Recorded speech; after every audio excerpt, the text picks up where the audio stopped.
Being able to prioritize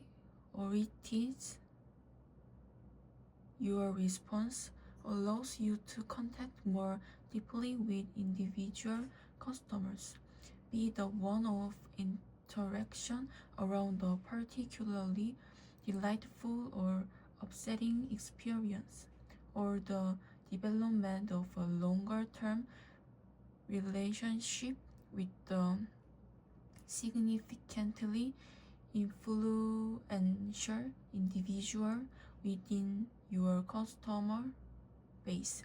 If you ever posted a favor comment or any comment for that matter about the brand, product, or service, think about what it would feel like if you were personally acknowledged by the brand manager, for example, as a result.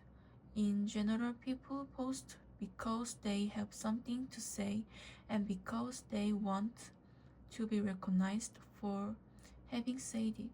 In particular, when people post positive comments, they are expression of appreciation for the experience that led to the post, while a compliment to the person standing next to you is typically answered with a response like "Thank you."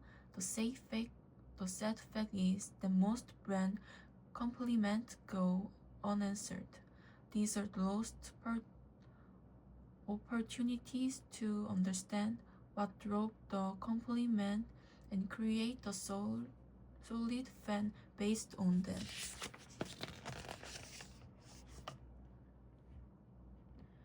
One of the biggest misconceptions about creativity is that it takes a brilliant idea to solve a complex problem.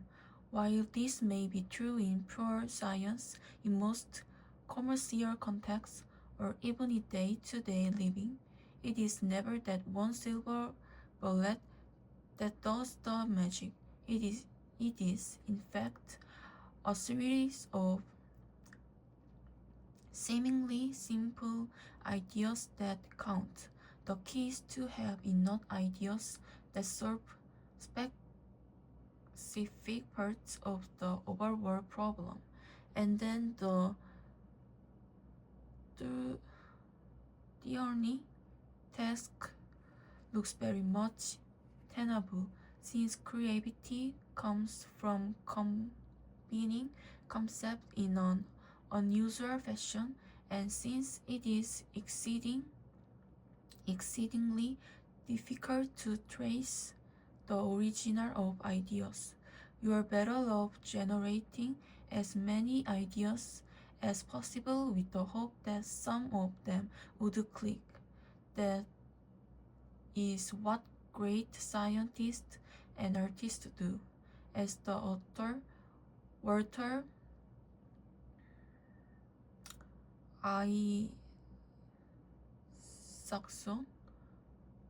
notes, the spark come from ideas rubbing against each other rather than as bored out of the blue.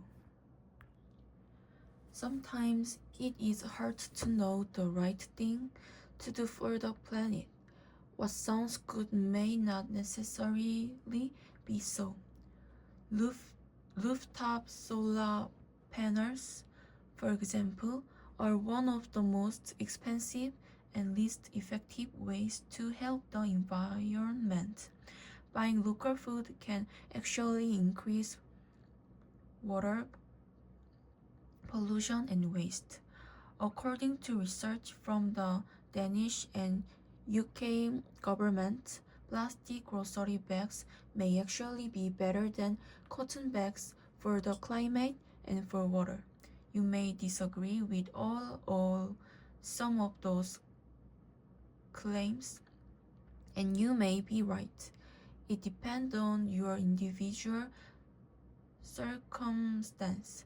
If you live in Phoenix, Arizona, for example, solar panel could be a smart choice. Using your own cotton bags continuously and without exception for shopping for several years is probably better for the environment than the alternatives. Each of these choices depends on personal circumstance and behavior. The best solutions for the environment are personal. Consider people with disabilities. Often they are judged using criteria of competence that are in favor of non-disabled people. Compare, for example, an average blind person with an average sight person who will be more competent in walking from one plastic to another. You might think that the sight person will be more competent because the sight person can see where he or she is going, but this is using an unfair criterion. If you think about competence based on the fair criterion of who can best walk with the eyes closed, then the blind person will definitely be more competent. Such knowledge about people who are blind and, by extension, other socially marginalized people can make us appreciate them and celebrate their unique abilities as they really are, rather than discriminate against, pity, or patronize them from some incompetence that does not exist, except as a figment of our traditional, prejudged imagination. When you think, you are using your imagination to create an image or picture in your mind of an event rather than the real things. If you are driving home from a football match, reviewing the game in your mind, you are merely imagining what the game was like. The game is no longer real. It's now only in your mind, in your memory. It was real once, but not any longer. Similarly, if you're thinking about how bad your marriage is, you are considering it in your mind. It's all in your imagination.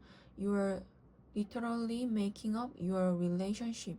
The thoughts you are having about your relationship are just thoughts.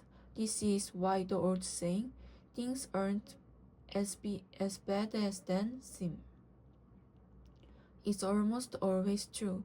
The reason things seem so bad is because your mind is able to create past events and preview upcoming events almost they thought they were happening right in front of you at that moment, even thought they are not. To make matters worse, your mind can add additional drama to any event, thereby making that event seem even worse than it really is or was or will be.